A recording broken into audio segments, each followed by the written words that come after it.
Have Tottenham Hotspurs failed this Premier League season? Can their season already be classified as a flop? And of course, that's what we will be talking about today. Hey everyone, my name is Finn, and obviously as I said today, I'll be talking about Tottenham Hotspurs after their 1-0 loss to Brighton. I'll be talking about the team in general and whether I think Spurs have already failed at the halfway stage to achieve what they set out to achieve. And wow, I went out in the sun for 5 minutes today and I really look like an anime character.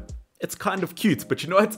Lesson is learned. And talking about Tottenham Hotspurs, do I think that they failed to achieve what they set out to achieve? Well, the thing is, I don't know what they set out to achieve. Obviously, on the last day of last season, they qualified for a Europa League spot, which really you expect better things from Spurs. People were even talking about Spurs being title contenders a season or two ago, so they really have fallen from grace. Even this season alone, you can't tell me that that team is the same as that team at the moment. I mean, I can't believe a month or two ago, Spurs were at the top of the Premier League. They looked unstoppable. I listed them as probably one of my favorite teams to win the Premier League this season. Saying that, I also did say Chelsea, so maybe I'm not always the correct person to listen to. But you know what? Spurs, they have really fallen far. 6th place on the table at the moment, time of recording, after them being first. Look, it's not impossible mathematics wise. I mean, they are 11 points off of first place, so you know what, it could still happen, but it doesn't look very likely with the kind of form Manchester City are in. Liverpool from time to time obviously are picking up points, although they have dropped quite rapidly. But at the end of the day, I don't know if I think Spurs are going to be able to catch up to win the Premier League, but I think that they could obviously potentially get a top 4 spot, but it will not be easy. Which, guys, I want you to put down in the comment section down below. Do you think Spurs will end this season in a top 4 spot? I'm interested to see what you guys think. But that game versus Brighton, that was shocking from Tottenham Hotspur. Yes, I know they've always suffered through injuries. I mean, their players are as fragile as a marriage in the 21st century. It really does not last long. I mean, Harry Kane, I've learned, and I think we've all learned over the last few years, that without Harry Kane, the Spurs team falls apart. And I don't, kind of like my voice crack there, I'm almost 20 years old. I was told this is going to stop, please. But Harry Kane, without him in the Spurs team, Spurs really do struggle. And we saw that versus Brighton, they didn't have an attacking threat. Brighton looked more of an attacking threat. They had majority of the chances from what I saw. They had the better chances. Brighton looked good, where without Harry Kane in the Spurs team, they looked shocking. And that's really surprising considering Son was still in the team. Obviously, Gareth Bale, Vinicius, I think there are some great attackers, but without their main man Harry Kane, you really learn that this team revolves around it. And we've spoken about that kind of player when it comes to Liverpool, and obviously Bobby Firmino, him being that kind of player that the players move around him and that he's more important than you think. But obviously I would say that is Harry Kane, and it's very weird to see the Spurs team fall apart without him, and even without a player like Lo Celso in the midfield position, who I find a very hard-working player. Even without him, when he's injured, they do struggle, especially with Rougelon, the left back, the Spanish left back that was brought in from Sevilla.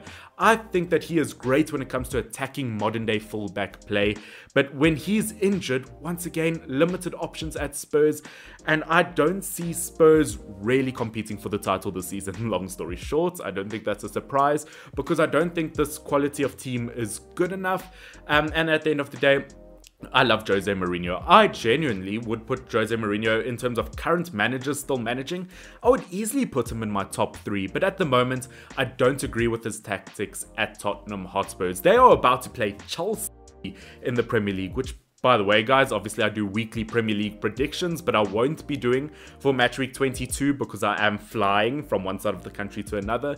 So I am sorry, I will miss that. But versus Chelsea, I don't know if I like Spurs' chances, because versus big teams, this is a strong Spurs team, but Jose Mourinho obviously famously parks the bus. He sits his players back. It's almost like he has no confidence in them, and it's very hard for the players to get forward and attack. Now, without Harry Kane in the team, that element is totally lost as well. So whether Tottenham Hotspurs will be able to beat Chelsea, I'm not too sure about it. I'm not saying they'll lose. It could potentially be another one of those boring 0-0 games that we've all known to love.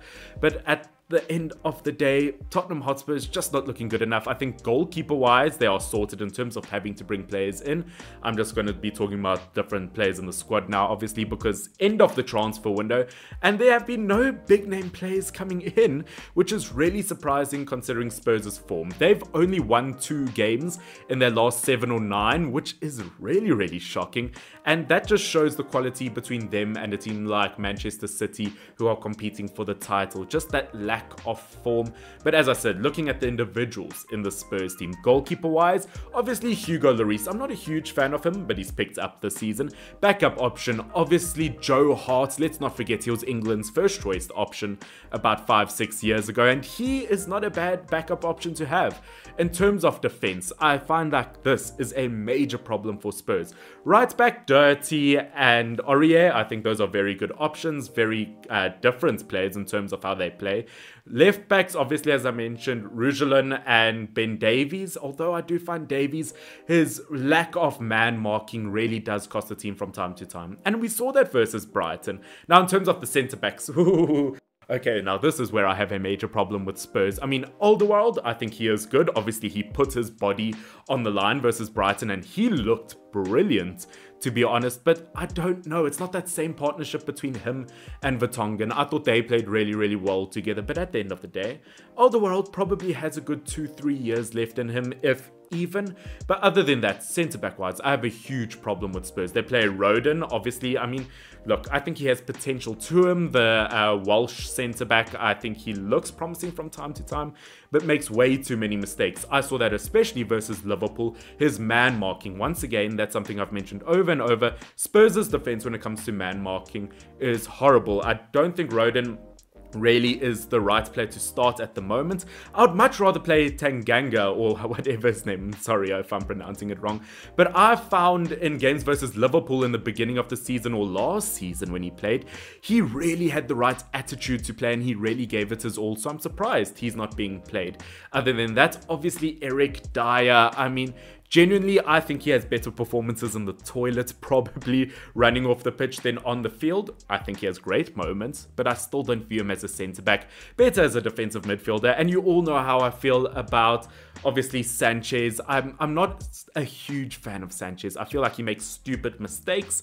I don't feel, look, obviously, I don't know the Spurs plan book off by heart, believe it or not, but I don't feel like he follows the plan. He does really irrational things from time to time, and it costs the team. So in total, the defense of Spurs does need improvement.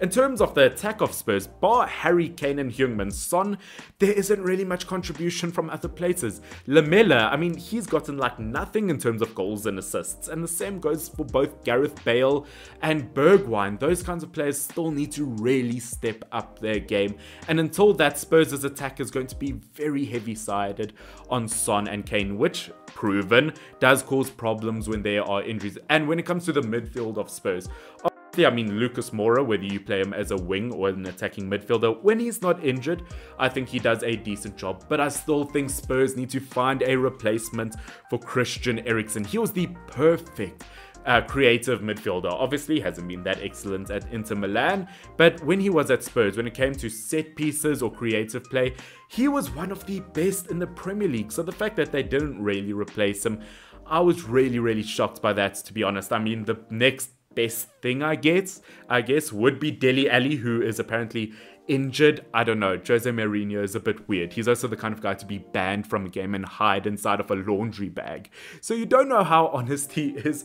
But even Dele Alli, when he does play, hasn't been performing very, very well. Which, of course, the big problem after that, bar Harry Winks, who can perform well, the attacking midfielder as of late has been Ndombele. Although he has been performing well, he is still not the right attacking midfielder in my mind to get Spurs to the next level. Spurs need a world-class attacking midfielder, and whether Ndombele is that player, I think in a year or two, possibly, but still not quite yet. But otherwise, I'm pretty happy with Spurs' midfield overall. I think Sissoko has obviously really good games from time to time.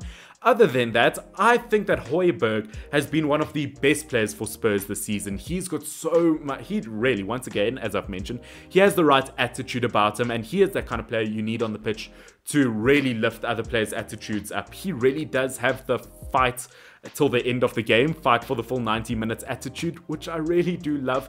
And obviously his transfer from Southampton in the beginning of the season, I really did underrate it, so I do apologize for that. He has been excellent. But other than that, as I've mentioned, this whole Spurs team, as I did say, at the end of the day, I don't know if this is a Champions League quality team. I do think they have to step up a level. I think Jose Mourinho has to be more confident with his attacking play up front versus big teams, because obviously I know he wants to defend so they don't score, and I know that's what Jose Mourinho has done for about 15-20 years. As I said, I love Jose Mourinho, but in order to succeed in the modern game of football, you have to adapt your style of play, and that's not something I've seen Jose Mourinho done yet. Along with that, obviously, as I did mention, when it comes to obviously the squad that he lays out for a game, I don't believe he always does the necessary choices. He does really weird things, really panicky things.